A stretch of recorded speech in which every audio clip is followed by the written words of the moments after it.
Aber ich möchte mit einer Geschichte starten von letztes Jahr. Und zwar aus unserem Ferienbuchek am Meer, wo wir als Familie dabei sind. Und es war wunderbar. Wir sind da auf Italien gegangen, haben Hochdeutsch, genau. Ich sage es mir, wenn ich da unten sitze, ich muss dann Hochdeutsch sprechen, und nachher bin ich da oben und rede Schweizerdeutsch. Okay, wir waren in diesen Ferien in Italien und mit vielen Leuten hier aus der Gemeinde und es war sehr schön und wir haben da Halbpension gebucht. Das heißt, man konnte Frühstück und Abendessen konnte man im Hotel essen. Und es gab dieses wunderbare Buffet, so richtig italienisch. Das italienische Frühstück finden wir nicht ganz so wunderbar, sehr süß. Aber das Abendessen, Antipasti, frischen Seafood, Pasta, Risotto, Tiramisu, einfach die besten Dinge, die die italienische Küche zu bieten hat. Und wir haben das sehr genossen. Also ja, Nico und ich haben es sehr genossen. Unsere Kinder, die haben nur einen sehr eingeschränkten Teil dieses Buffets genutzt. Jeden Morgen hatten sie einen Toast mit Nutella und am Abend aßen sie Pasta, oftmals sogar ohne Soße. Wer von euch hat Kinder, die in der Pasta ohne Soße Phase sind? Die gibt es einfach. Genau.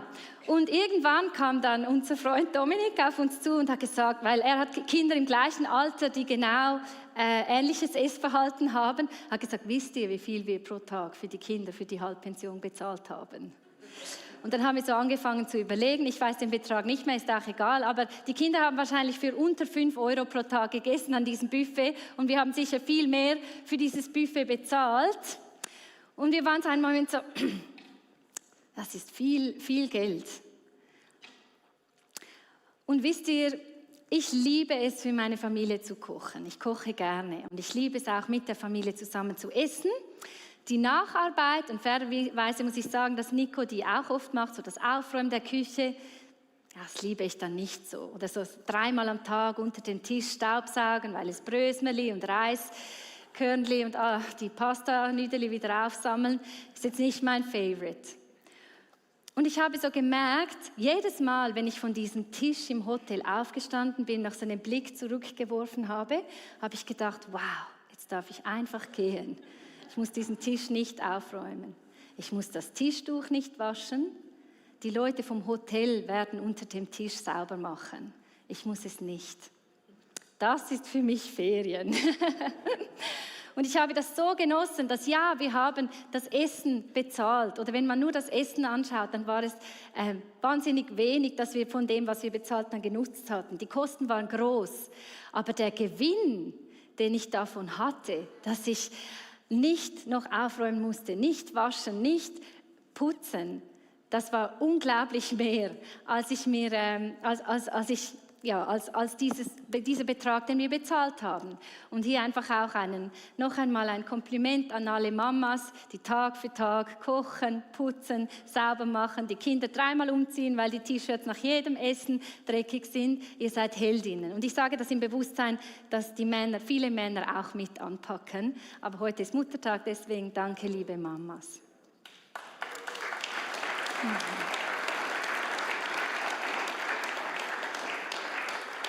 Und genau um das geht es heute. Manchmal scheinen uns die Kosten für das Leben mit Jesus so groß.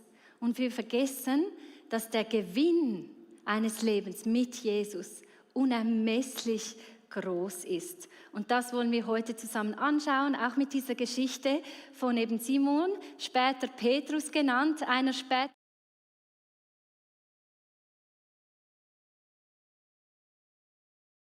Jesus ihm noch nicht den Namen Petrus gegeben und ich versuche über Simon zu reden, ganz korrekt, der Bibel nach, vergebt mir, wenn es mal Petrus dazwischen funkt. Wir lesen diese Geschichte im Lukas Kapitel 5. Eines Tages stand Jesus am See Genezareth und eine große Menschenmenge drängte sich um ihn. Alle wollten Gottes Botschaft von ihm hören. Da sah er am Ufer 2 leere Boote liegen. Die Fischer hatten sie verlassen und waren gerade dabei, ihre Netze zu reinigen. Jesus stieg in das Boot, das Simon gehörte, und bat ihn, ein Stück vom Ufer abzustoßen. Dann setzte sich Jesus und leerte vom Boot aus die Menschen. Diese Fischer, die wussten ganz genau, wer da kommt und wer zu den Leuten redete. Es war wahrscheinlich für Simon auch keine Frage, ob er Jesus ins Boot nahm. Ja, natürlich, dieser Mann, der ist irgendwie besonders, den nehme ich gerne in mein Boot und fahre ein bisschen raus aufs Wasser. Ich glaube, er hatte so eine ehrliche Ehrfurcht und auch ein Interesse an Jesus. Und immerhin, der Vorteil war, wer Jesus in seinem Boot saß, war er ja richtig nahe dran. Er konnte so spüren und sicher alles sehr gut verstehen, was Jesus sagte. Aber wir lesen weiter. Anschließend sagte Jesus zu Simon: Fahr jetzt weiter hinaus auf den See und werft eure Netze aus. Herr, erwiderte Simon, wir haben die ganze Nacht hart gearbeitet und nichts gefangen. Aber weil du es sagst, will ich es tun. Ich bin sicher, dass diese Männer müde waren. Sie sagen selbst, wir haben die ganze Nacht gearbeitet und nichts gefangen. Und jetzt müssen wir die noch schon geputzten Netze nochmals ins Wasser werfen. Ich hätte wahrscheinlich so gedacht, Bro, du bist Zimmermann und Prediger und ich bin Fischer. Rede nicht in meinen Beruf rein und ich rede nicht in deinen Beruf rein, okay?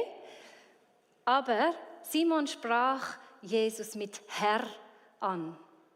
Herr, weil du es sagst, will ich es tun.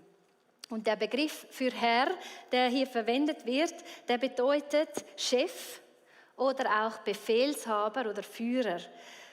Und trotz dieses Begriffes Befehlshaber oder Führer ist die Bedeutung von, weil du es sagst, will ich es tun, nicht eine militärische, so ist so, weil ist so, mach einfach, sondern es ist eine vertrauensvolle, weil du es sagst, weil ich dich kenne und weil ich dich gehört habe, werfe ich meine Netze aus. Simon hatte erlebt, wie einige Tage zuvor seine Schwiegermutter von Jesus geheilt wurde. Er wusste, dieser Mann, der ist etwas Besonderes und dem möchte ich gehorsam sein.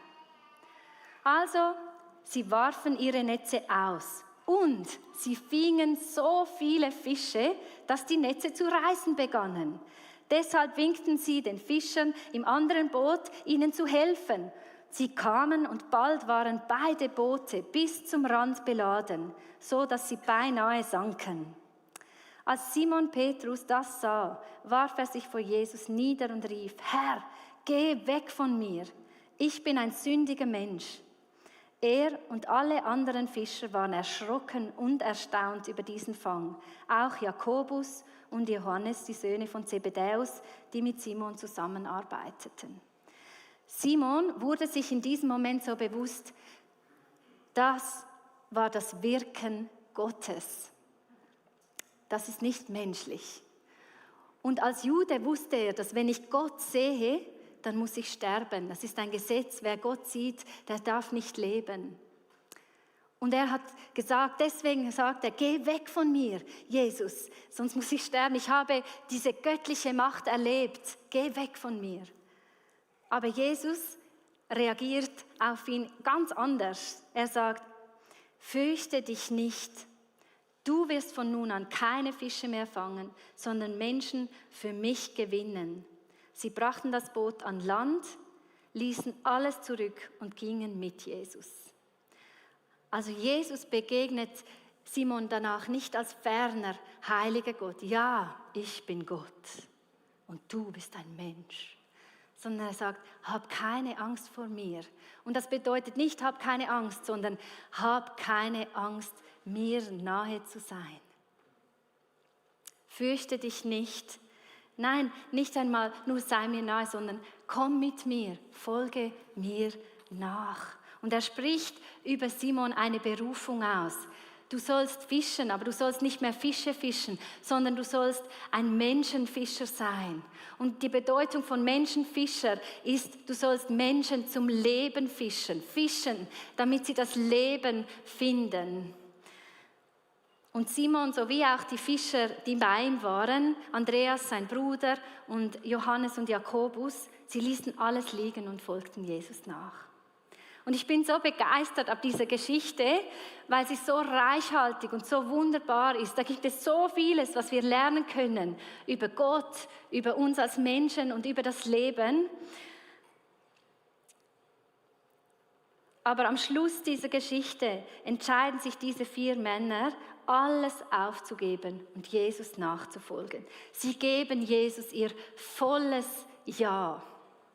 Ja, alles für dich, Jesus. Und wir können in der Bibel danach davon lesen, dass sie ein abenteuerliches und erfülltes Leben mit Jesus hatten. Dieses volle Ja zu Jesus, das tönt ja so einfach. Ich denke oft auch an Hochzeiten. Ja zu sagen ist der einfachste Part der ganzen Geschichte. Die wahre Arbeit kommt nachher. Und dieses Ja, das tönt so einfach im ersten Moment. Und trotzdem kostet uns das Ja so viel schon. Und wir wollen zusammen anschauen, was uns dieses Ja kostet, damit wir uns das auch besser verstehen. Dieses Ja kostet, ich gebe Gott das Steuer meines Lebens ab. Ich lasse Jesus ans Steuer meines Lebens. Und das Zweite, was dieses volle Ja kostet, ist, dass wir Gnade annehmen müssen. Ich möchte das gerne ein bisschen genauer anschauen. Dieses volle Ja kostet uns, dass wir das Steuer unseres Lebens an Jesus abgeben müssen. Gehen wir noch einmal an den Anfang der Geschichte mit Simon. Also Simon sagte, ja klar, du kannst in mein Boot kommen. Setz dich, ich fahre dich hinaus, dann kannst du besser reden. Und ich glaube, das würden viele Leute noch tun, oder? So die Nähe von Jesus ein bisschen. Klar, du darfst kommen, ich würde gerne diesen Jesus ein bisschen erleben, kennenlernen. Ich glaube, das ist auch der Grund, warum es so viele Feiertagschristen gibt. Weil so an Weihnachten und an Ostern ein bisschen die Nähe von Jesus suchen, ein bisschen von seiner Nähe und seiner Liebe und seiner Gnade hören. Das ist etwas, was noch schön ist, tut noch so gut, aber dann ist dann auch wieder gut für ein paar Monate.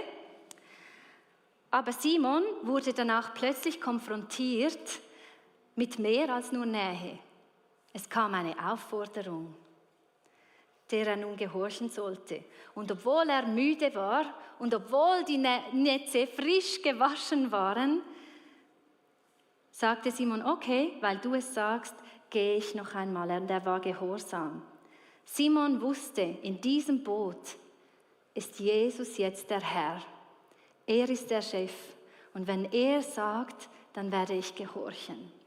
Und wir hätten ja oft gerne den Kompromiss. Jesus im Boot ist nett, Jesus am Steuer, vielleicht lieber nicht, ich hätte gerne ein bisschen selber die Kontrolle. Wir sagen so, ja sicher Jesus, du darfst in meinem Boot mitfahren. Ich fahre dich, wohin du möchtest mit meinem Boot. Das ist doch noch so gut, oder? Aber Jesus möchte der Chef sein. Wenn er in dein Boot kommt, möchte er das Steuer haben. Und ich erinnere mich so daran, als ich spürte, dass Gott zu mir redet und sagt, ich möchte, dass du Pastorin wirst. Da hatte ich Panik. Ich hatte gerade mein BWL-Studium angefangen. Ich war ganz frisch zusammen mit Nico. Es lief alles super. Ich hatte null Bedürfnis nach einem Kurswechsel. In fact, ich hatte mich ja gerade für alles entschieden und jetzt hat es mich völlig hat mich völlig überfordert, die ganze Sache. Aber ich habe so gemerkt, hey, wenn ich dieses Leben mit Jesus, das bedeutet, dass er am Steuer sein darf. Und ich muss zu dieser Berufung Ja sagen, wenn ich das wirklich ernst meine. Ich möchte ihm gehorchen. Und das ist natürlich jetzt eine große Sache, so den ganzen Lebensplan über den Haufen werfen. Aber wir kämpfen ja mit diesem Steuer, es an Jesus abzugeben, schon in den Kleinigkeiten im Alltag. Irgendwo in einem Gespräch, in das uns vielleicht sogar Jesus hineinsteuert, also perfekt ist, um unseren Glauben zu teilen oder etwas von Jesus zu erzählen, wo wir so, ach nein, lieber nicht, lass uns wieder aus dieser Situation rausfahren. Oder auch wenn ich merke so, wie oft hatte ich schon am Bucheckplatz den wilden Eindruck, ich sollte jetzt auf jemanden zugehen und mit ihm sprechen. Und ich war so, oh nein, Jesus, nein. Mein Plan ist, ich gehe jetzt zur Arbeit. Da muss ich etwas tun. Ich habe Zeit, ich muss dann dort sein um diese Zeit. Und ich habe dieses Steuer wieder an mich genommen. Oder auch Dinge, wo wir wissen, die gefallen Gott nicht. Da möchte er eigentlich etwas anderes. Aber wir wollen das Steuer nicht ihm übergeben, weil das würde ja bedeuten, dass wir etwas ändern. Was wir im Moment oft nicht sehen, ist, dass die Kosten, Jesus am Steuer zu haben, in keinem Verhältnis sind mit dem Segen, den wir durch ihn am Steuer empfangen. Wenn wir an diese Geschichte denken, 2 volle, zum Bersten volle Boote mit Fischen, die beinahe sinken, steht in keinem Verhältnis zu, ich bin müde und die Netze sind gewaschen. In keinem Verhältnis. Und Gott ist so großzügig und ich bin so begeistert davon. Ich liebe es, oder? Gott übertreibt es manchmal ein bisschen. Wahrscheinlich wäre Petrus schon total überwältigt gewesen, wenn er 20 Fische gefangen hätte am helllichten Tag. Es wäre schon ein Wunder gewesen und beeindruckend. Aber Gott schenkt ihm 2 volle Fische, 2 volle Boote. Ich denke, Jesus hätte einfach Wein machen können an der Hochzeit von Kana, aber er machte den besten Wein. Jesus hätte einfach das Boot sicher durch den Sturm ans andere Ufer fahren können. Aber nein, er hat den Sturm beruhigt und dann das Boot ans Ufer gefahren. Oder eine Geschichte, die ich mir wirklich überlegt hatte, was für Optionen hätte Gott gehabt, wo das Volk Israel durch das Meer wollte. Er hätte auch einfach eine Ladung Holz irgendwo anschwemmen lassen können, dass alle rüberschwimmen können oder sich ein Floß bauen können. Aber nein, er teilte das Meer. Wie beeindruckend ist es? Es geht nicht mehr größer, das Wunder. Und diese vollen Boote, dieser Reichtum, dieser Segen, diese Großzügigkeit von Gott, das begeistert mich und ich bin so dankbar dafür. Und manchmal denken wir so, oh meine 2, jetzt habe ich das frisch geputzt, Jesus, diese Netze, ich möchte sie wirklich nicht noch einmal ausfahren. Aber hey, der Segen dieses Lebens mit Gott, der Gewinn daraus ist in keinem Verhältnis zu den Kosten für uns. Amen. Das ist der Gott, dem wir das Steuer übergeben sollen, dürfen, der für uns am Steuer sitzen möchte. Der Herr über jeden Sturm in deinem Leben, der jeder Not begegnen kann. Simon wusste bereits, dass Jesus gut war und dass er Wunder tun können. Und darum war er gehorsam. Und ich glaube, die Frage für uns heute ist auch, vertrauen wir diesem Gott? Glauben wir, dass er in unserem Leben diesen Segen, diese Versorgung, dieser gute Gott ist für dich und für mich? Und sind wir bereit, ihm aus Vertrauen das Steuer in die Hand zu geben? Gib ihm dein volles Ja.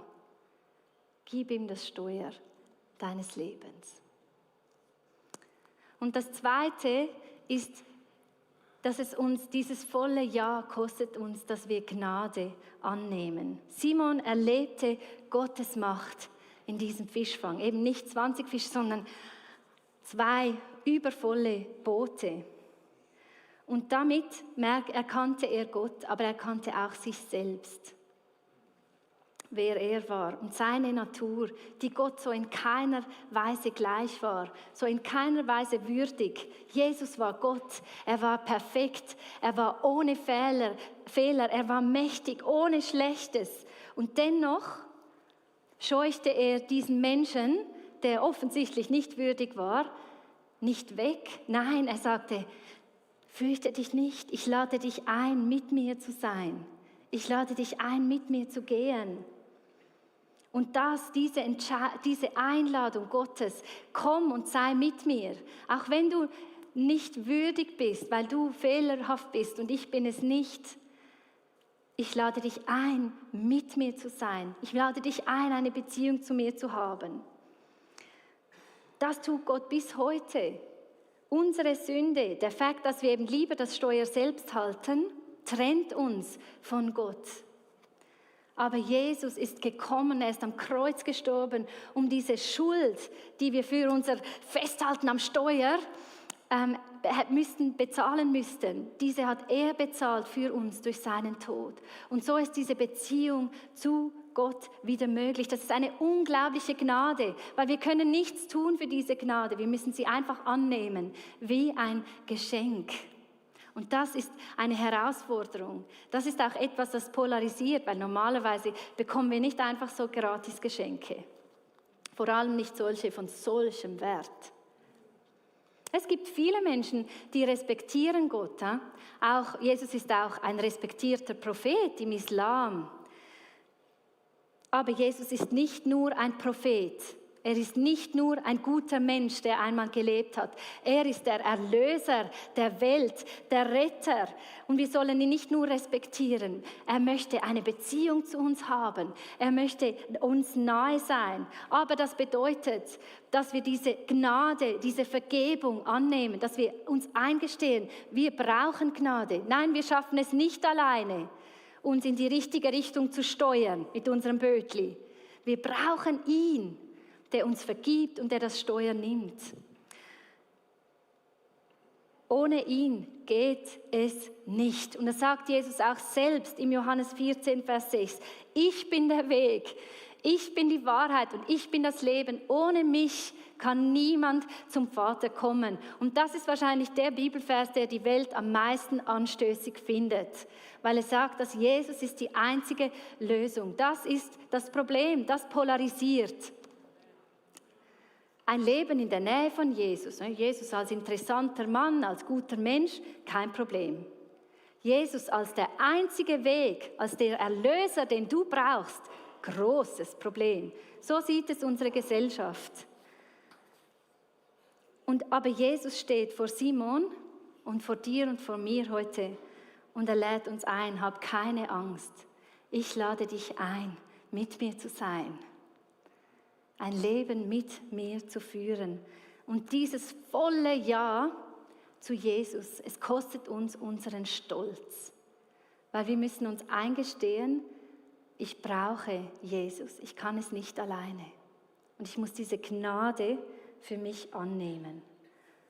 Und das kannst du, wenn du das noch nicht gemacht hast, kannst du das in einem ganz einfachen Gebet beten, wo du sagst, Gott, ich brauche dich. Es tut mir leid, dass ich mein Steuer festgehalten habe.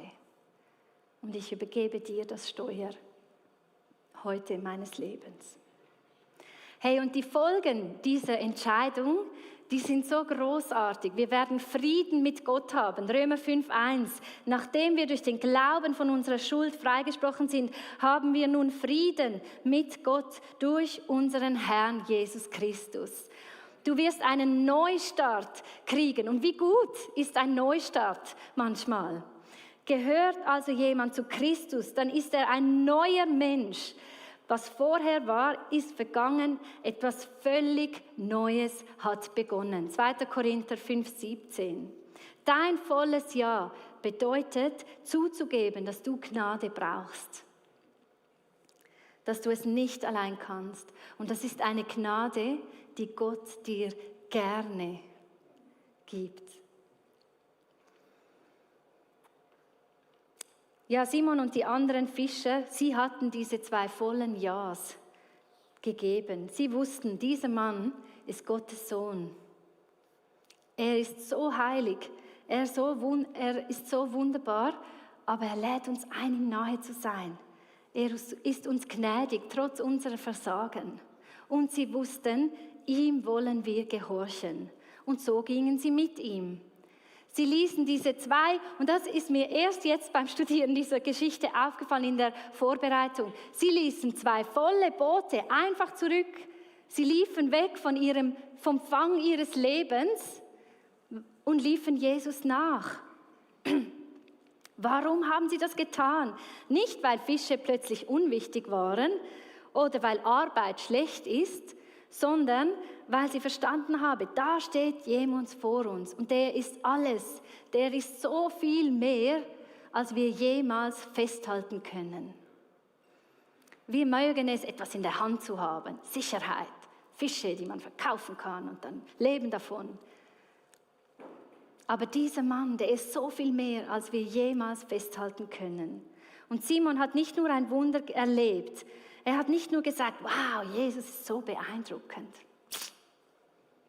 Er hat sein Leben neu ausgerichtet. Er ist aufgestanden und losgegangen. Er ist Jesus nachgefolgt. Und genau da wird es heute konkret für uns, weil Nachfolge ist kein Gefühl, es ist eine Bewegung. Nachfolge ist nicht ein Gefühl, es ist eine Bewegung. Wir müssen uns bewegen. Und vielleicht ist dein Boot heute noch voll. Und ich glaube, es ist eine Message für uns Schweizer, weil vielen von uns ist das Boot voll.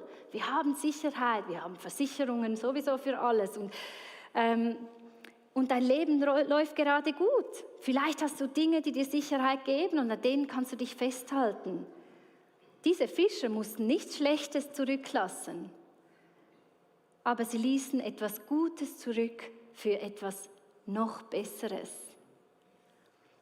Und genau da liegt die Herausforderung für uns, weil Jesus ruft uns nicht nur in seine Nähe, er ruft uns in die Nachfolge.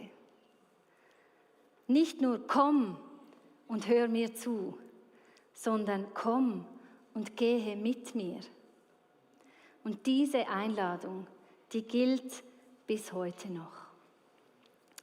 Und vielleicht siehst du heute vor allem die Kosten, was es dich kostet, Jesus zu vertrauen, was es dich kostet, dein Steuer abzugeben, aber dann verliere ich die Kontrolle. Was es dich kostet, einen nächsten Schritt hinter Jesus herzugehen. Diese Fischer haben an diesem Tag auch die Kosten gesehen. 2 Boote voller Fischer. Sicherheit, Zukunft, stabiles Einkommen. Und trotzdem haben sie alles verlassen, weil sie verstanden haben, den Gewinn, den wir mit Jesus haben, er ist größer.